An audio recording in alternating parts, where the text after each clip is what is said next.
মানব সম্পদ উন্নয়নের কোনো বিকল্প নেই, আর মানব সম্পদ উন্নয়নের জন্য শিক্ষার উন্নয়ন ঘটাতে হবে। এর জন্য বাজেটে শিক্ষা খাতে বরাদ্দ বৃদ্ধি করতে হবে বলে মন্তব্য করেছেন পররাষ্ট্র উপদেষ্টা তৌহিদ হোসেন। রোববার দুপুরে নীলফামারীর কিশোরগঞ্জে মাগুরা উচ্চ বিদ্যালয় পরিদর্শন শেষে তিনি এই মন্তব্য করেন। পররাষ্ট্র উপদেষ্টা আরও বলেন, পর্যাপ্ত ট্রেনিং ও শিক্ষার অভাবে বিদেশে বাংলাদেশিরা সবচেয়ে কম বেতন পান। তাই যথাযথ শিক্ষার বিষয়ে শিক্ষার্থীদের পরামর্শ দেন তিনি। শিক্ষকদের ইংরেজি শিক্ষার প্রতি গুরুত্ব দিয়ে পাঠদান করার আহ্বান জানান।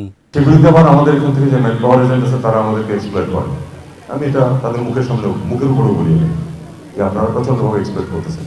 নেপাল থেকে মালয়েশিয়াতে একজন কর্মী যায় 1,25,000 টাকা, আমাদের এখান থেকে যায় 3,75,000 টাকা, একই কাজের জন্য একই বেতন।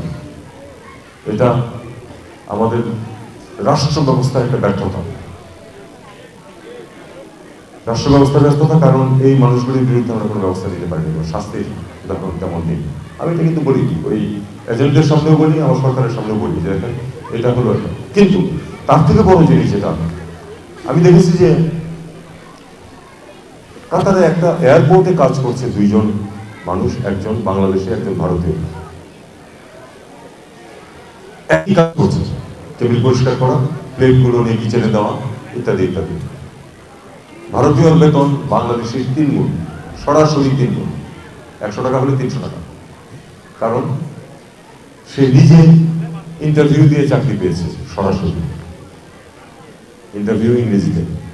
আমি এই কথাগুলো একটু বেশি বলছি এই কারণে যে তোমাদের সামনে এই ছাত্রছাত্রী যারা আছো, তোমাদের সামনে প্রচুর সুযোগ, শুধু লাইনটা দেখতে হবে। লেখাপড়ার কোনো বিকল্প নেই। আমার গ্রাম থেকে আমার পরিবার প্রথম বেরিয়ে আসতে পারিছে কেন?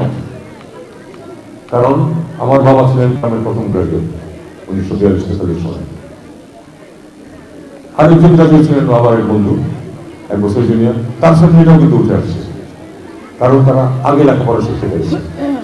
যেই জাতি, যেই গ্রুপ, যেই ফ্যামিলি আগে পড়াশোনা শিখেছে এবং সেটা ফলো আপ করতে পেরেছে, তারা উঠতে পেরেছে।